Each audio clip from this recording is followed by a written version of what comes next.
Bueno, no los voy a torturar con las leyes, pero sí les tengo que nombrar la ley de los derechos del paciente, la 26.529, que es una ley que rige casi todo el accionar de los médicos de las cosas que hacemos todos los días. Por eso está bueno que la tengamos presente, sí. Bueno, ahí en esa ley hay una parte donde dice con mucha claridad cuáles son los actos que requieren un consentimiento por escrito. Procedimientos diagnósticos y terapéuticos invasivos. Yo voy a tratar de focalizarme en la guardia, ¿no? Pensemos en una vía central, en una toracocentesis, por ejemplo. Procedimientos que impliquen riesgos, la internación, la intervención quirúrgica y demás. Pero, por ejemplo, una punción de un líquido requiere un consentimiento informado. Después, bueno, ¿qué pasa con el consentimiento verbal? Siempre tiene que existir el consentimiento del paciente para que se produzca, digamos, el acto médico, ¿no? Y siempre se vuelca también en la historia clínica, porque por más de que sea verbal, está bien, o es de buena práctica, y es, digamos, de buena práctica preventiva para futuros líos, que uno escriba frases como las que están acá, se le explica al paciente y comprende, se sugiere tal tratamiento, se proporciona información y pautas de alarma, y siempre aclarar que el paciente comprendió lo que uno le dijo, ¿no? O está de acuerdo. Parece redundante, pero no está de más que cada tanto lo pensemos que lo tenemos que escribir. Bueno, los consentimientos tienen que estar bien redactados. Acá en el hospital están re bien redactados, tienen todo, la verdad que re bien. Pero tiene que contener diferentes puntos. Primero, decir cómo está el paciente actualmente, cuál es el diagnóstico, ya sea de certeza o presuntivo, porque muchas veces no sabemos el diagnóstico de certeza. Procedimiento al que se va a someter, cuáles son los procedimientos alternativos, cuáles son los efectos adversos de eso que uno le está proponiendo como tratamiento, y qué pasa si el paciente no hace nada, ¿no? Eso también es importante, que el paciente sepa qué le puede llegar a pasar si decide no hacer nada. ¿Y quién se tiene que ocupar de llevar el papelito y sentarse un ratito con el paciente? Bueno, no el administrativo, el médico. Yo por eso acá lo resalté con rojo, porque eso es algo que todos con el trajín de la guardia siempre, sobre todo con el consentimiento de internación o con cosas que consideramos nosotros que no son invasivas, va al administrativo. Y en realidad no hay problema que vaya al administrativo. El tema es que si hay el día de mañana alguna dificultad, ni hablar si hay algún proceso judicial, el administrativo no le va a pasar nada, más que tener algún problema, digamos, administrativo, un llamado de atención a nivel laboral, pero el problema legal lo va a traer el médico. La existencia del consentimiento brinda protección a potenciales litigios, sí, la brinda, pero siempre y cuando esté bien hecho, ¿no? Por ejemplo, hay casos de médicos que han perdido juicios, no porque no hayan, no porque le haya hecho un daño al paciente, sino porque está mal confeccionado el consentimiento, o porque el paciente no entendió, o porque le explicaron mal al paciente. Bueno, entonces eso es gravísimo para el Código Civil, es gravísimo para la ley, porque se considera que se violó un derecho fundamental, es el derecho a la información, que está en todas las leyes hoy en día. Entonces, por más de que nosotros no hayamos dañado al paciente, bueno, igualmente estamos faltando a la ley, y si no le informamos debidamente, tendremos que pagar con plata, pero bueno, el problema lo vamos a tener igual, ¿no? Entonces, si no existe un consentimiento, la situación está complicadísima. Pero si existe un consentimiento, depende cómo esté hecho. Si está mal hecho, se viola el derecho a la información. Y si está bien hecho, bueno, se tendrá que probar si hubo daño físico o no. Acá están bien hechos los consentimientos. El problema es que nosotros a veces no nos tomamos el tiempo de explicarle al paciente a qué lo vamos a someter, y sobre todo qué pasa si no cumple lo que uno le propone. Bueno, historia clínica, otro tema importantísimo, ¿no? Acá está la famosa ley que habla de lo que es la historia clínica. Ya sabemos que es un documento obligatorio donde se expresa la cronología de la situación clínica y se vuelcan las decisiones que uno va tomando, además de justificar estas decisiones. No solamente se pide tal estudio o se da tal cosa, sino también está bueno justificar por qué lo hacemos y por qué no otra cosa. No siempre, pero si son decisiones importantes, por ello acá puse algunos ejemplos, ¿no? Se decide conectar al paciente a BNI ya que presenta tales características clínicas, espera para la intubación orotraqueal y para la ventilación mecánica por tales cuestiones. ¿Esto por qué? Porque muchas veces, bueno, sobre todo los pacientes críticos que se ven en la guardia, la mayoría de las veces yo lo veo, o sea, se actúa bien, pero no se escribe bien. Entonces, está bueno también poner por qué uno espera para una cosa o por qué uno decide tal camino terapéutico. En demanda lo mismo, los riesgos también están. Por ejemplo, yo acá puse otra oración, se indica tal antibiótico por presentar, no sé, intolerancia digestiva y no otro antibiótico. O por historial de alergia. Por ejemplo, nosotros tenemos las sistemáticas y siempre nos dicen que tratemos de seguirlas, porque es la información, la evidencia clínica, y medimos, ¿no? Medimos las sistemáticas de infección urinaria. Entonces, bueno, tenemos que dar tal antibiótico porque se considera la mejor alternativa. Pero a veces, por determinadas situaciones, terminamos dando otro antibiótico. Y eso no está mal desde el punto de vista legal, eso está bien. Pero está bien siempre y cuando uno ponga por qué, ¿entendés? Entonces, bueno, eso tengámoslo presente. Y todo eso, ¿dónde lo podemos poner? En la historia clínica, todo se tiene que escribir. Después, bueno, también es importante para el entendimiento de otros colegas, ¿no? Es la manera de comunicarnos con colegas de otras instituciones, con los colegas de la misma institución, pero de diferentes sectores. También es importante para que nos van a leer los auditores, nos van a leer peritos, si hay un proceso judicial, nos van a leer abogados o colegas que asesoran a abogados de la parte contraria. Eso es lo más difícil, o sea, es lo más complicado a veces en los juicios. Entonces, respetar el orden y la coherencia de los episodios y de los hechos que vayan sucediendo con el paciente es fundamental, porque es una historia que hay que contar y que alguien la va a leer. Y cuando dicen que hay que escribir para el juez, y la verdad que sí, no tanto para ir para el juez, porque el juez no es el que la va a leer a la historia clínica. La historia clínica la va a leer un médico y se la va a contar al juez, para que el juez la entienda. Pero bueno, uno tiene que tratar de ser claro, ¿no? Y escribir por ahí no por demás, pero escribir, sobre todo nosotros que trabajamos en la guardia, escribir el hecho concreto. Bueno, acá también pongo lo del ISBAR, que eso ya lo habíamos hablado también el año pasado, no olvidar que son las planillas de traspaso de responsabilidad, ¿no? De sectores dentro del hospital. Se habló con tal doctor, recibe fulano, el paciente necesita esto, el diagnóstico presuntivo es este. O sea, que no queda la deriva, que no se pierda la información, porque eso también es riesgo legal. La historia clínica también es importante para que la enfermera entienda las indicaciones que hacemos, que nosotros escribamos en un recetario para facilitar el trabajo, está bien, la verdad es que nosotros después eso lo tenemos que escribir en la historia clínica, porque ese papel después se pierde. Y por ahí vos hiciste la indicación perfecta en el papelito, pero el papelito se tiró a la basura, y entonces no quedó la constancia, ¿no? Bueno, casi siempre se actúa bien, pero se escribe mal.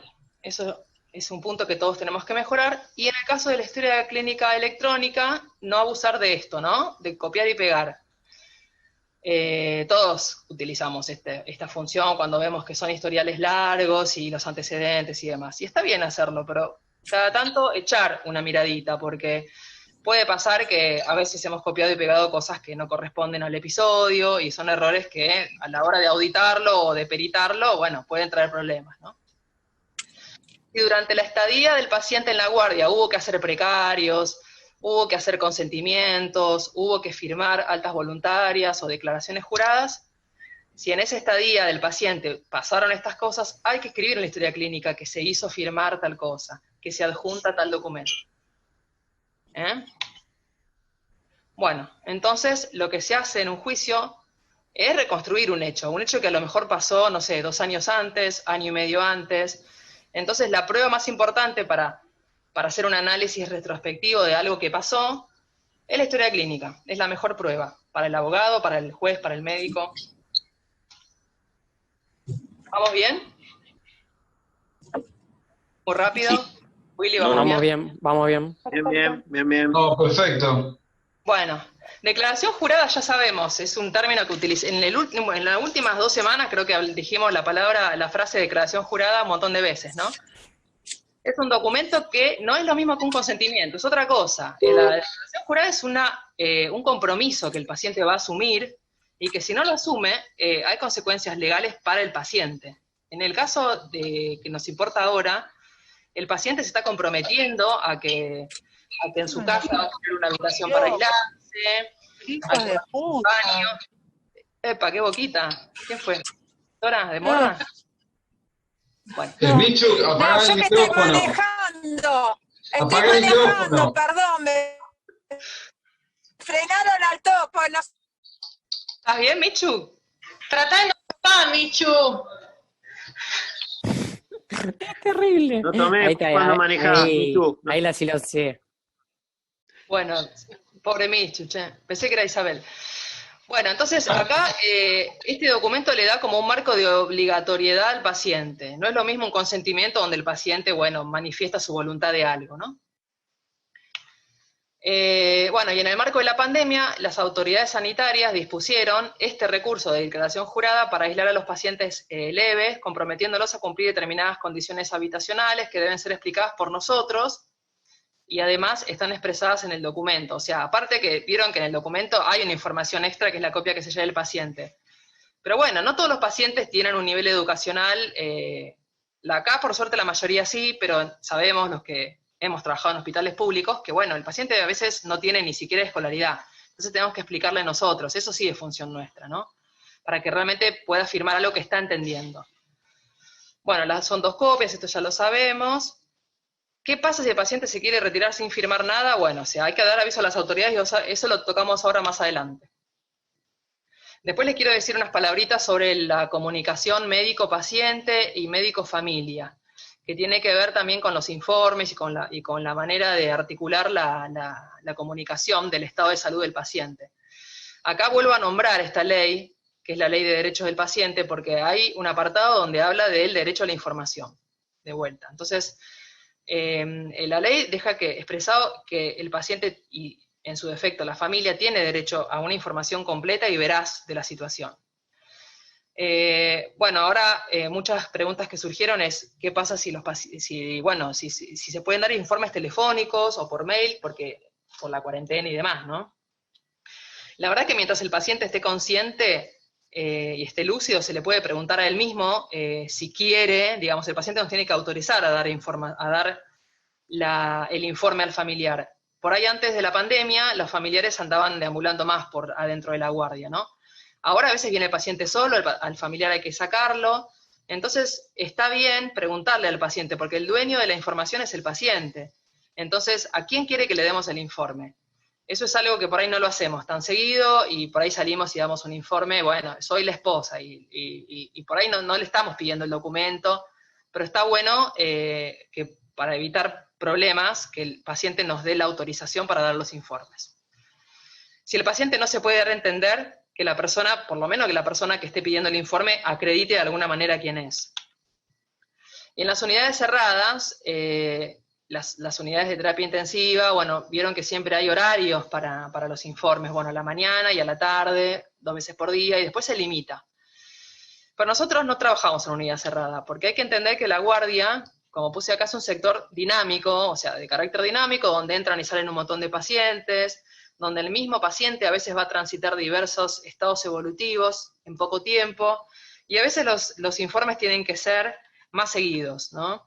Entonces, bueno, la realidad es que con esta situación también tan incierta, hay que tratar de ser un poco más empáticos, no perder la paciencia, más cuando se trata por ahí de un paciente crítico. Y después esto que siempre se dice, y es una realidad, que la buena relación médico-paciente y médico-familia es tan poderosa como una buena historia clínica o un buen consentimiento informado para prevenir complicaciones legales. Eso no está en ninguna ley, pero la práctica demuestra que el médico que se llevó bien y que informó bien al paciente y a su familia, difícilmente tenga un enfrentamiento legal después, sea cual fuere el resultado del paciente, ¿no? Entonces también nos sirve a nosotros como arma para acreditar que actuamos bien. Bueno, y ahora aviso a las autoridades, ¿no? Por diferentes situaciones que pueden pasar. Primero, no solamente a las autoridades judiciales, también a las autoridades sanitarias. Como estamos atravesando una pandemia, nosotros tenemos que avisarle a la autoridad sanitaria, no es que vamos a llamar al ministro de Salud cada vez que llenemos una ficha, pero sí es importante que acá, Control de Infecciones, que es el nexo, lo sepa. ¿Y cómo hacemos? Bueno, la ficha epidemiológica. Es algo básico, ya sea manuscrita electrónica, ahora tenemos la manera de hacerlo por la computadora, buenísimo. Si no, la hacíamos manuscrita, pero bueno, tiene que estar, no puede faltar y tiene que estar completa. con el nombre y apellido de uno, y donde dice firma, poner la matrícula. Que acá no lo puse, pero la matrícula provincial. No sirve que pongan la nacional nada más, porque acá a la provincia no le interesa la matrícula nacional. Eso lo saben todos, ¿no? El que no tiene matrícula provincial no puede trabajar en provincia. Y otra gran pregunta, ¿no? Una de las cuestiones, ¿qué pasa si un paciente sospechoso o confirmado de COVID se fuga? Bueno, ahora vieron que en varios medios de comunicación, que ahora se hacen eco de esta situación, salen diciendo de que se fugan pacientes y escrachan alguna institución, o siempre es noticia esto. Y ahora todo el mundo sabe que en el Código Penal hay un artículo que habla de esta cuestión, del peligro para la salud pública. Y es cierto, hay un artículo que dice que puede ser reprimido con prisión al que violare las medidas adoptadas por una autoridad competente. O sea que el paciente que se fuga es peligroso porque puede contagiar, es peligroso para terceros. Entonces entra dentro del grupo. Y está tipificado en el código y puede ir a la cárcel por esto. Entonces, bueno, está bueno que el paciente lo sepa, porque la verdad que no tiene por qué saberlo, ¿no? El paciente, apenas si nosotros los médicos sabemos del Código Penal, menos los pacientes. Y acá el hospital desarrolló, esto es nuevo, que hoy Gastón mandó un mail, desarrolló unos documentos para facilitarnos a nosotros aún más la situación del no tener que estar preocupándonos tanto del qué hacer si se fuga un paciente. Primero uno se le ofrece al paciente un consentimiento de alta voluntaria, así como cualquier paciente antes de todo esto, de que, no sé, se quería ir a la casa y no quería esperar la troponina, ¿por qué no? Y para nosotros era importante que se quedara por su propia salud. Bueno, acá lo mismo, no solo por su propia salud, sino por la salud de su familia y de la sociedad, para que no te contagien. Entonces hay un documento de alta voluntaria, que si ustedes lo leen, yo acá se los puse, donde hace referencia a lo del Código Penal, donde uno puede acá elegir si es sospechoso o es positivo, y si el paciente se quiere ir, se hace responsable y nos exime de responsabilidad a nosotros. Ven, acá dice delito contra la salud pública, enfermedad peligrosa y contagiosa, así, en negrita y grande, para que el paciente lo entienda. Y después hay otro documento también nuevo, que es el precario, pero el precario para los pacientes también, COVID. Porque el paciente, hay dos situaciones. Que el paciente diga, sí, todo muy bien, gracias, pero la verdad que yo me quiero ir. Yo te firmo lo que sea y me voy. ¿Cuántas veces pasa eso? Entonces, bueno, le hacemos firmar, le explicábamos todo y se va. Avisamos a las autoridades por medio de esto, también llenamos esto. Pero también puede pasar, creo que ya ha pasado, que el paciente no nos diga que se va a ir, simplemente se va. De la carpa agarra y se va. Entonces, en ese caso no tuvimos la posibilidad de hacerle firmar algo al paciente. Bueno, ahí es donde entra en juego este certificado, donde uno le va a avisar a la autoridad policial. Miren que esto es manuscrito, tiene que ser legible, domicilio, fecha de documento, esto lo sacamos de la historia clínica, de los datos del paciente, y acá hacemos un breve relato, tampoco es que tiene que poner un tratado, simplemente una oración o dos explicando la situación. Y es importante el domicilio del paciente, porque probablemente la autoridad policial vaya al domicilio del paciente. Bueno, lo ideal es tratar de no llegar a esta instancia, ¿no? Lo ideal es que el paciente espere, tranquilo, y que uno pueda decirle lo que tiene que hacer sin tener que estar acudiendo a estos documentos. Pero la verdad es que muchas personas, por miedo o por ignorancia, no entienden, se van, se asustan, les asusta estar en la carpa esperando.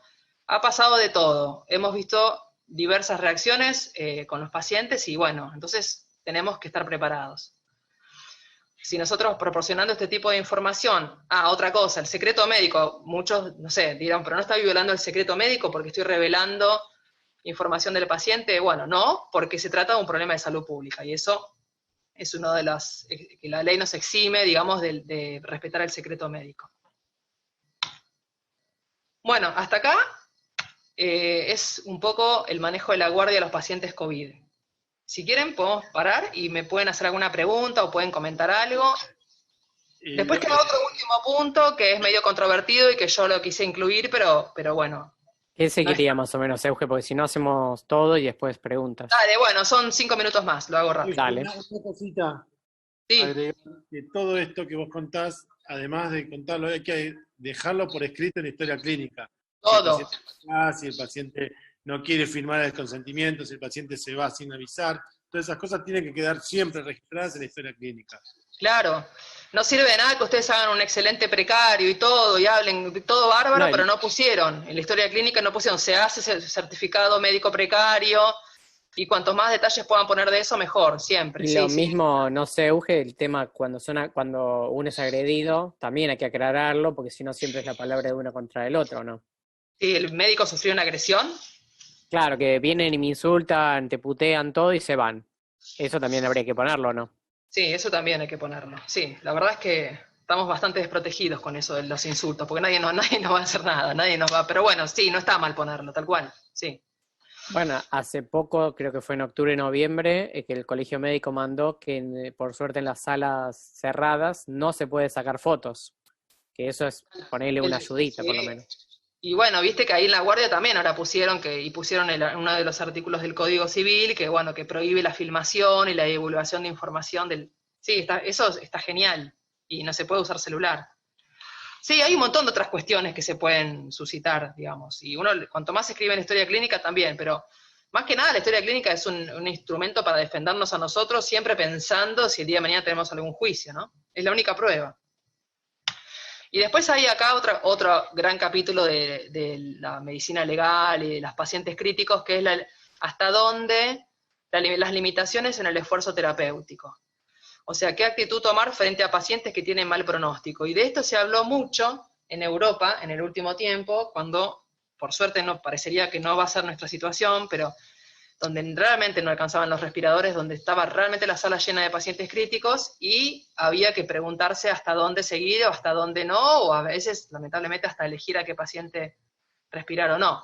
Entonces, por eso me pareció importante meter algunos conceptos rápidos, donde siempre va, lo que importa acá es el criterio médico. Si no se cuenta, a veces existe algo para la ley, para esta ley que yo tanto les digo, que es la de derechos del paciente, que son las directivas anticipadas, donde los pacientes pueden, en buen estado de salud, pueden decir, bueno, yo voy a dejar por escrito, ahora les voy a decir bien lo que es. Bueno, si no se cuenta con esas directivas, donde no se aplica tampoco el concepto de la muerte digna, que ahora les voy a contar también, bueno, siempre el criterio médico prima en estas situaciones de emergencia. Y las directivas anticipadas es lo que dice el Código Civil nuevo y esta ley, donde el paciente puede decir, bueno, yo voy a dejar así como quien deja un testamento, yo salgo de acá y dejo por escrito, mediante un escribano, validado por un escribano, lo que yo quiero, hasta dónde quiero que me ventilen, no sé, que me conecten a un respirador, que me intuben o que no hagan nada, ¿entendés? Eso es algo que hoy es un derecho del paciente. Y eso es sagrado. Si existe eso, y para el médico, si lo tiene en la mano, eso es sagrado y lo tiene que respetar, así venga el familiar que venga y diga que no, que haga lo contrario. Pero bueno, la realidad es que en la guardia no se sabe. A veces viene un paciente, no sé, viene en un estado, un politrauma, no sabemos si dejó directivas anticipadas o no. Entonces, bueno, ahí hay que actuar, ¿no? Actuar de acuerdo al criterio de uno, por más de que venga un familiar y diga, no, mi papá no quiere que lo intuben, y si ustedes como médicos consideran que hay que hacerlo, lo tenemos que hacer. No podemos dejar de hacer porque un familiar lo diga. Eso tiene que quedar claro. Los familiares no pueden oponerse. Lo que vale es el derecho del individuo.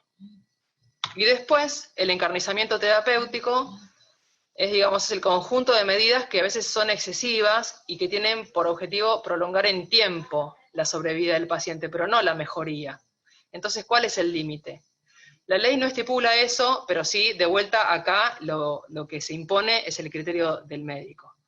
Pero siempre todas estas cosas que uno decide las tiene que explicar con lujo de detalles, porque son, a lo mejor uno está decidiendo si lo va a operar, no sé, o si lo va a operar a corazón abierto, una válvula o no, o lo va a hacer por vía intravascular, o sea, situaciones que por ahí nosotros no las vemos tanto en la guardia, pero que son claves para el paciente, si lo va a invadir con tal cosa o lo va a dejar a su libre evolución porque considera que es mejor.